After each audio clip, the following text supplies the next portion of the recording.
If you really want to hear about it, the first thing you should know is that I wasn't even supposed to be in that stupid diner in the first place. I mean, I was supposed to be meeting Jane for coffee or something, but she flaked, which wasn't like her, but I guess people change or whatever. The waiter kept calling me Buddy, and he had this phony mustache like he wanted to be in a movie or something. God, I hate that. Guys who think they're movie stars just because they can pour coffee without spilling it all over your lap. I just stared out the window at this little kid dragging a stick across a railing, making this racket like he was some kind of jazz drummer. I liked that kid. He reminded me of how people are before they get screwed up by school and suits and having a plan.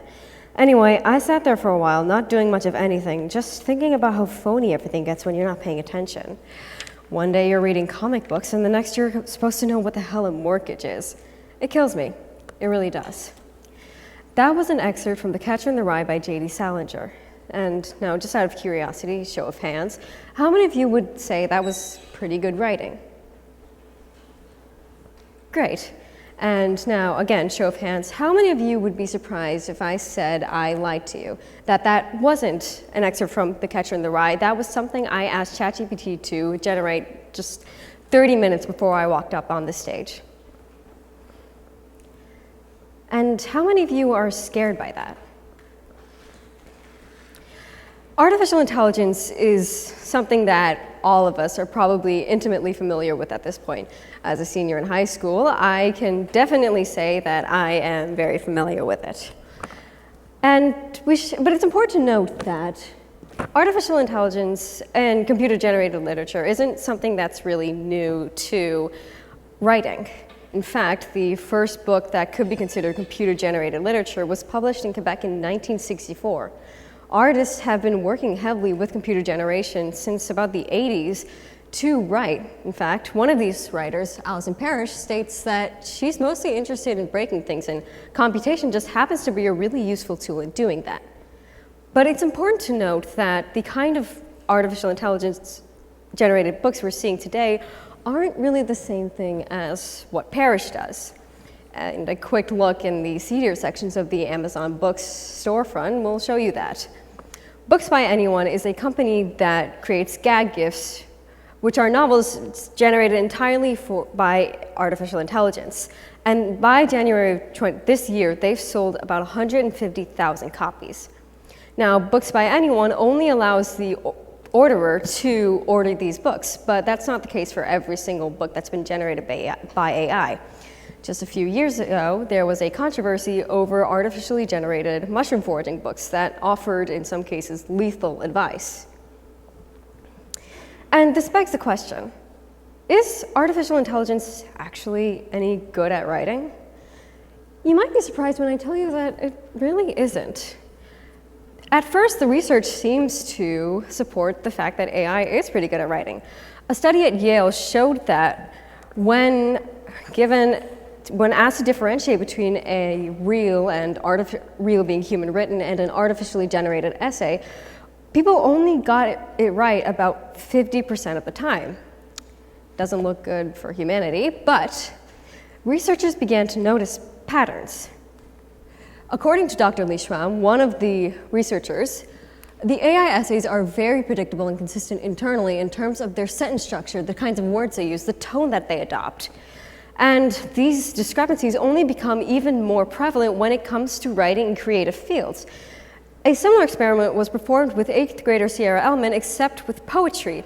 And humans in that case were much more successful because of the predictability that Dr. Schramm alluded to. However, this does, again, beg the question, if I'm sitting here talking about how bad AI is writing, like a really, really mean English teacher, I probably wouldn't be up here giving this talk right now. So there has to be something more to this.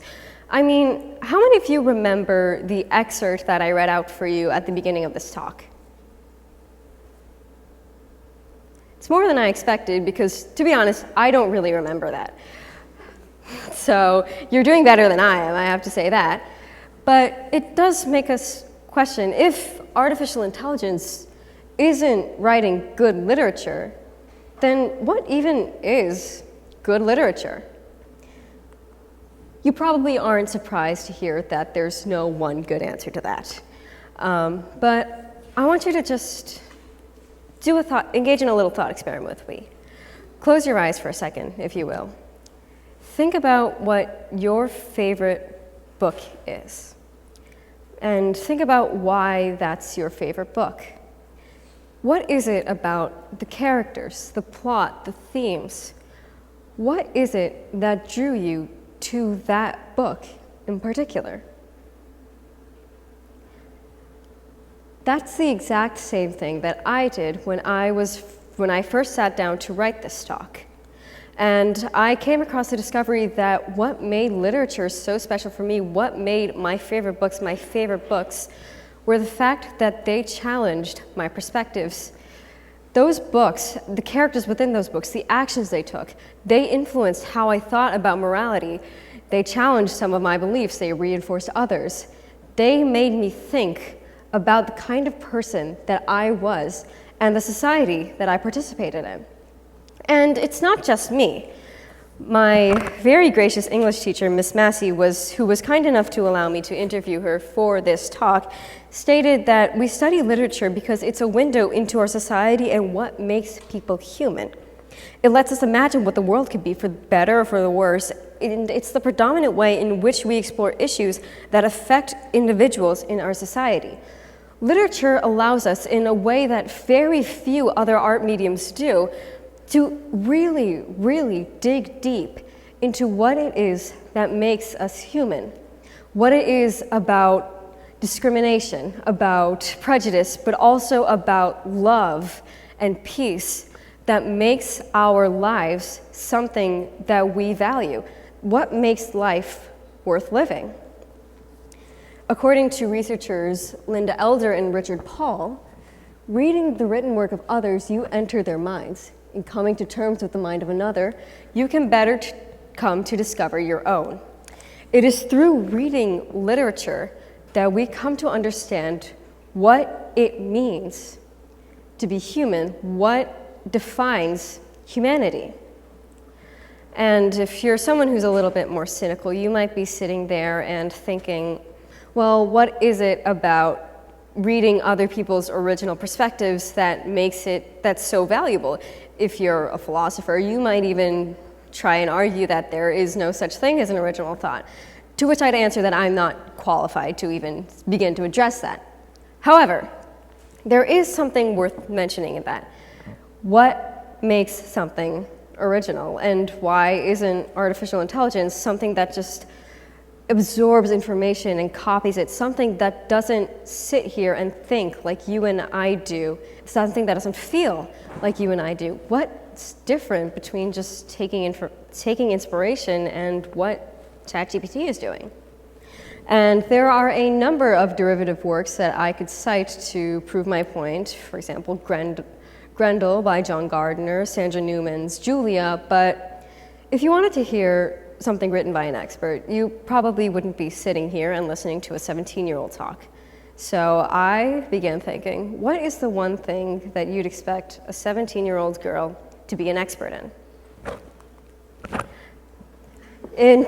Now, if you're not familiar with what fan fiction is, according to Merriam-Webster, fan fiction is stories involving popular fictional characters that are written by fans and often posted on the internet. I have written fan fiction. I'm not going to tell you how, what, when, or why, because frankly, that's embarrassing. However, fan fiction offers the perfect answer to our dilemma of what makes something original and why isn't artificial intelligence doing that. Because fan fiction, the main reason that people write fan fiction is because for some reason or another, they want to provide their unique perspective on events that already exist. Now, whether that unique perspective be the sociopolitical implications of a very poorly thought out magic system, or what it would be like if your mother sold you to hit band One Direction, it really indicates the author's point of view. The author of that fan fiction, however old or young, whatever reason they're writing that for, they are writing that story because they want you to understand their perspective. And that's the same reason why People like J.D. Salinger write books. They write books because they want to share their perspectives. And we read books because we want to understand perspectives. And those perspectives, reading those perspectives, understanding those perspectives, engaging with them, questioning, are they good? Are they bad? What influences people to think the way that they think? It is through engaging with these perspectives that we really understand, again, what does it mean to be human?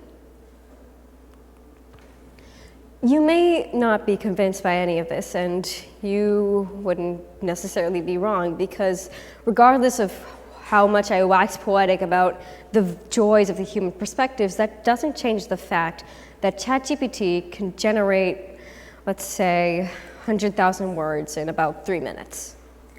Show of hands, how many of us in the audience can do that? Yeah, neither can I. And that's really demotivating, isn't it?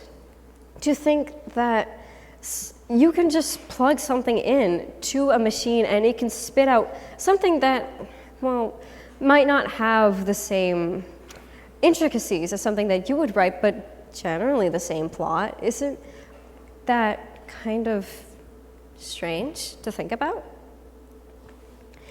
But again, we have to consider that ChatGPT isn't sitting in this room right now. ChatGPT isn't smelling what it's like, isn't sitting on those really uncomfortable wooden chairs. It isn't listening to my voice as I deliver this talk. It isn't shaking in my boots right now and being blinded by these lights. ChatGPT isn't experiencing any of that. ChatGPT is a machine. ChatGPT and other artificial intelligence, other large language learning models like it, don't know what it's like to be human. More specifically, they don't know what it's like to be you. And your perspective is the most important perspective that there is.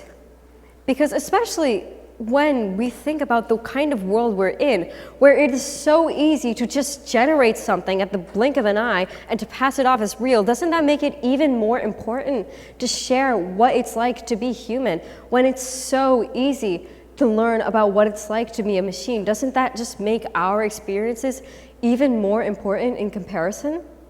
So who cares if it takes you 3 years to write something that ChatGPT could write in 3 minutes? Because ChatGPT cannot write what you wrote, no matter how good it gets, by the very nature of it not being you. ChatGPT will never be the next Shakespeare, but you could be, because you, by your very nature of being able to think, feel, learn, behave, challenge yourself, and have the desire to connect with other people, you can share what it's like to be human, what it means to be a part of humanity. And honestly, in times like these, let's face it, we're going to need a lot more Shakespeares. Thank you.